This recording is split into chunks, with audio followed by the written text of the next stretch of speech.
షిడ్యూ అలా చూసేస్తున్నాను నిన్ను. ఏమి ఎక్కడికి వచ్చేస్తావు నాన్న? పైకి అక్క వచ్చేసింది, నన్ను కింద ఉంచింది. ఉండేవే అవి. ఎటు వచ్చేస్తావా? మంచం మీదకి వచ్చేస్తావా? అది నేను ఎంత కష్టపడి ఉదయాన్ని మొత్తం కూర్చుని ఎల్లుండి మ్యాథ్స్ ఎగ్జామ్ ఉందని చేస్తే మొత్తం చింపేసింది తెలుసా?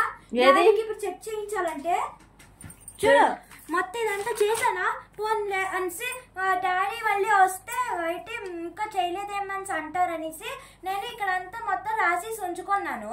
అది చూడొచ్చు అలా చూపించింది మొత్తం.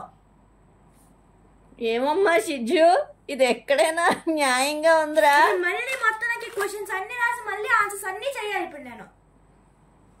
షిడ్జమ్మా, ఓ దొంగ పిల్ల, ఎక్కడున్నావు? ఇదేనా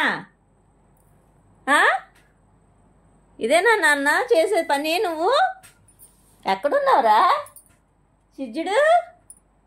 ఓహో, లోపలికి వెళ్ళి దాక్కున్నావా? నిజం తెలిసిపోయిందని. ఏంటమ్మా లోపలికి వెళ్ళి దాక్కున్నావు మంచం కింద? చింపేసి వచ్చేసి ఏం తెలియనట్టు నన్ను పైకి ఎక్కించి మమ్మీ అంటావా నువ్వు? ఇదేనేంటి చేసే పని ఇంట్లోని? ఎట్నన్నా ఇవి రోజు నీ అల్లరి ఎక్కువైపోతుంది తెలుసా షిడ్జు? నువ్వేమో 3 గంటలు నన్ను లేపుతున్నావు, తర్వాత నువ్వేమో పడుకోపోతున్నావు. నిన్ను లేపడానికి అవ్వట్లేదు, నన్ను మాత్రం లేపు కూర్చోబెడుతున్నావు తెలుసా రోజును.